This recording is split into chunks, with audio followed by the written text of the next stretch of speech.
ਅਸੀਂ ਜਿੱਤਾਂਗੇ जरूर, जंग जारी रखियो, ਅਸੀਂ जितांगे जरूर। आप तोड़ो इस रूट को, बैरिकेडिंग तोड़ो, सीधी आईटीओ पर पहुंचो। आईटीओ से लाल किला तो बहुत सारों ने देखा ही नहीं, दरिया दिली दिखाइए। आज आपको स्टेट्समैन बनने की जरूरत है, प्रधानमंत्री तो आप सेकंड टाइम बन गए।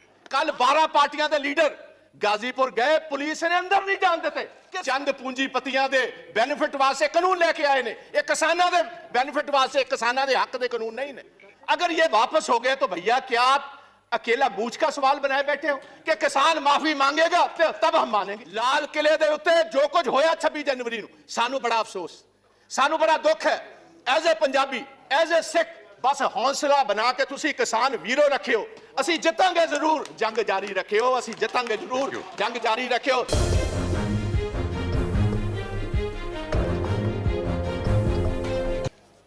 चेयरमैन साहब, ਜਦੋਂ 20 ਸਤੰਬਰ ਨੂੰ ਇਸੇ ਹੀ ਹਾਊਸ ਦੇ ਵਿੱਚ ਇੱਕ ਕਾਨੂੰਨ ਨੂੰ ਪਾਸ ਕਰਨ ਦੀ, ਜਿਹੜੇ ਐਗਰੀਕਲਚਰ ਦੇ ਸਾਡੇ ਬਿੱਲ ਹੈ ਨੇ ਉਹਨਾਂ ਨੂੰ ਪਾਸ ਕਰਨ ਦੇ ਇੱਥੇ ਬਹਿਸ ਚੱਲ ਰਹੀ ਸੀ, ਮੈਨੂੰ ਮਾਣ ਹੈ ਮੇਰੀ ਪਾਰਟੀ ਇੰਡੀਅਨ ਨੈਸ਼ਨਲ ਕਾਂਗਰਸ ਨੇ ਮੈਨੂੰ ਮੌਕਾ ਦਿੱਤਾ ਐਜ਼ ਅ ਲੀਡ ਸਪੀਕਰ ਗੱਲ ਕਰਨ ਦਾ।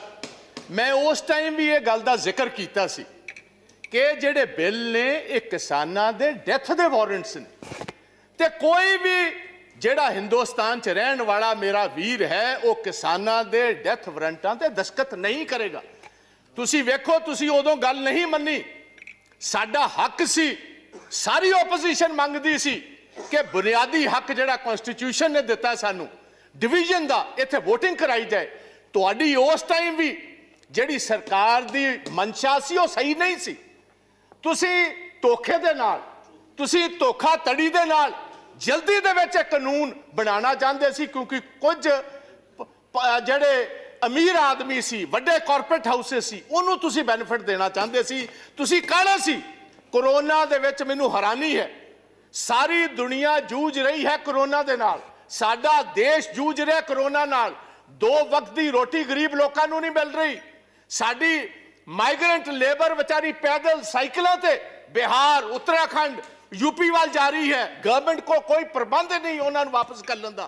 उस टाइम एक चोर दरवाजे के जरिए, बैकडोर के जरिए ऑर्डिनेंसां दे रूप दे विच ये लैके आए। ये मैनू पहले दसे सरकार ये ऑर्डिनेंसेस लियाउण दी लोड़ की सी?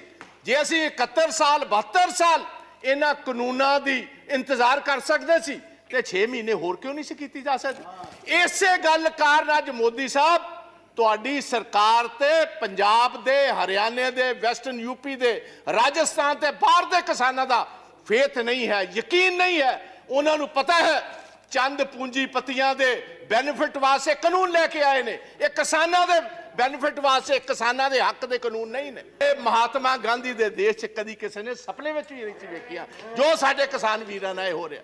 ਸਾਡੀਆਂ ਮਾਤਾਵਾਂ, ਸਾਡੀਆਂ ਭੈਣਾਂ, ਸਾਡੇ ਬੱਚਿਆਂ ਸਮੇਤ ਅੱਜ ਦਿੱਲੀ ਦੇ ਬਾਰਡਰਾਂ ਤੇ ਬੈਠੀਆਂ ਨੇ। ਤੁਸੀਂ ਉੱਥੇ ਉਹ ਰੂਪ ਦਿੱਤਾ ਜਿਸ ਤਰ੍ਹਾਂ ਕਨਸੈਂਟਰੇਸ਼ਨ ਕੈਂਪਸ ਨੂੰ ਦੇਣਾ ਹੁੰਦਾ। ਕੱਲ 12 ਪਾਰਟੀਆਂ ਦੇ ਲੀਡਰ गाजीपुर गए, पुलिस ने अंदर नहीं जान देते। किस किस्म दी democracy Hindustan? Parliament session in operation होए, तुसी पार्लियामेंट लीडर्स नूं उत्थे जाण दी इजाजत ना दो, इहनूं असीं डेमोक्रेसी कहने? तुसी कहंदे हो साडे ते विश्वास करो। मैं तुहानूं एक सवाल पूछना चाहना चेयरमैन साहब, तुहाडे जरिए सरकार नूं, तुहाडे एग्रीकल्चर मंत्री जी ने गल कही है 1.5 साल वास्ते असीं एक कानून राखवे रख देने, इनबाइज च रख देने। मैनूं इस गल दा फर्क दसो, वापस लैण दे विच ते राखवे रखण च फर्क की है? मैं टेक्निकली ये बात पूछता हूं, अगर आप ये कानून को इन एम्बेंस रखते हो, उसका मतलब 1.5 साल के लिए ये कानून वापस हो गए। अगर ये वापस हो गए तो भैया क्या आप अकेला बूझ का सवाल बनाए बैठे हो कि किसान माफी मांगेगा तब हम मानेंगे? आप ये बात कहने को तैयार हो हम अपने इन कानून में तरमीम करने को तैयार है? ऐसी तरमीम करने तैयार होता मतलब है कानूना विच वड्डी कमी है। आपने खुद कबूल किया इसमें बहुत सारी कमी है। अगर कमी है तो वापस क्यों नहीं लेते? और मैं मोदी जी को यह गुजारिश करूंगा, मोदी साहब तुहाडी कांग्रेस के नाल ते कोई अदावत हो सकती है, तुहाडी ओपोजिशन पार्टियां नाल अदावत हो सकती है। हिंदुस्तान दा किसान ते ओ जिन्हें तुहानूं वोटां पा के कामयाब कीता, तुहाडी ओहदे नाल की अदावत है? प्रधानमंत्री जी अज मौका है, दूजी बार तुसी प्रधानमंत्री बने हो, अज मौका स्टेट्समैन बनने का, स्टेट्समैन अज तुहाडे कोल मौका एक बार फिर सरदार पटेल वाली जगह लैन दा। वो भी गुजरात का एक पुत्र सी जिन्हों लोग वल्लभ भाई पटेल सरदार के टाइटल नाल जानते। अज तुहाडे कोल मौका है, आओ चलो, मैं तुहाडे नाल चलना, चलो सिंघू बॉर्डर। किसान जे तुहाडे नारे ना मारनगे को मैं तुहाडे बेनिफिट वास्ते लेके आया सी। जे तुसी नहीं कबूल दे, अगर आप समझते हो ये आपके हक के नहीं है, भाई मैं वापस लेता हूं। इसमें आपका बड़ापन होगा। दरिया दिली जो लीडर होता है वो उसका सीना भी उतना बड़ा होना चाहिए, दरिया दिल होना चाहिए उसको। दरिया दिली दिखाइए। आज आपको स्टेट्समैन बनने की जरूरत है, प्रधानमंत्री तो आप सेकंड टाइम बन गए। आज सारा देश इंतजार करता है कि मोदी साहब कब आएंगे। वो तोमर साहब की बात पर यकीन नहीं करते। क्यों नहीं करते? क्योंकि जिस ढंग से आप ये कानून लेकर आए हो, जिस ढंग से आपने इस पार्लियामेंट को, जो हिंदुस्तान की सबसे, मैं समझता हूं एक सबसे बड़ा फेथ है जिस हाउस पर, वहां हमारा जमहूरी हक नहीं दिया, आपने तो डिवीजन नहीं कराई। उसका मतलब था आपको जल्दी कौन सी बात की। आप मैं अपने पंजाब स्टेट की गल करना जहाज साहब, स्टैट्यूटरी बॉडी है थोड़ी जीएसटी, पिछले 10 महीनों का 8000 करोड़ रुपया पंजाब का इन्होंने नहीं दिता। तो फेथ असी किस तरह करिए, तो यकीन असी किस तरह करिए। रूरल डेवलपमेंट फंड पंजाब का आरडीएफ जो बुनियादी, क्योंकि जो फसल पंजाब की एजेंसी खरीदती है फूड कॉर्पोरेशन ऑफ इंडिया, हम क्योंकि अपने किसान को टैक्स नहीं करते, असी अपने किसान को टैक्स नहीं करते। ये लेवी जी है स्टैट्यूटरी है, गवर्नमेंट को देनी पाती है। साडा 3% तो कटा के 1% कर दिता। तुसी कहंदे हो पंजाब के लोग तुहाडे ते फेथ कर, किस तरह फेथ कर? तुसी दुश्मना वाला काम साडे नाल कर रहे हो। मैं एक होर कहना चाहना इस हाउस दे विच, ये नवी हिस्टरी नहीं, गुलाम नबी आजाद साहब ने बहुत खूबसूरत ढंग नाल दस्सिया सी अंग्रेजों के खिलाफ, ब्रिटिश गवर्नमेंट के खिलाफ। देवगौड़ा जी 6-7 बड़ी मूवमेंट हुई एग्रीकल्चर, जिसको लीड महात्मा गांधी, वल्लभ भाई पटेल साहब करते रहे, और सभी जगह पर ब्रिटिश को अपना पैर पीछे खींचना पड़ा और जिम्मेदारों की बात माननी पड़ी। तो ये मैं गुजारिश करता हूं, पगड़ी संभाल जट्टा। आज से 100 साल पहले शहीद आजम भगत सिंह के ताया और उनके पिता ने यह आंदोलन शुरू किया था, और हमारे दीपेंद्र सिंह हुड्डा जो बैठे हैं, इनके ग्रेट ग्रैंडफादर, वो भी इस मूवमेंट में साथ है, चौधरी माथुराम जी। उस मूवमेंट में भी 3 कानून ही आए थे, जैसे अब 3 लेकर आए। 9 महीने मूवमेंट चली और अंग्रेजों को भी अपने घुटने टेकने पड़े, गोडे टेकने पे।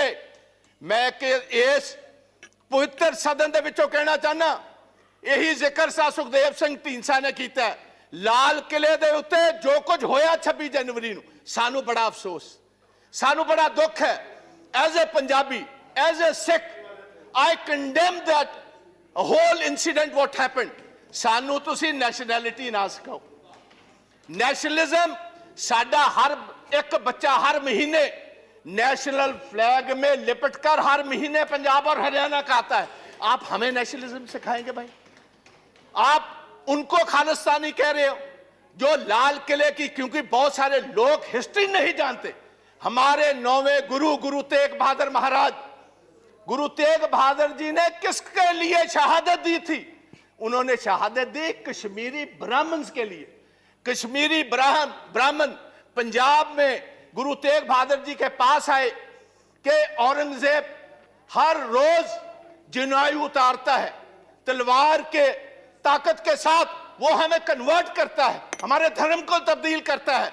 आप इन पिटीशन हमारे साथ चाहिए।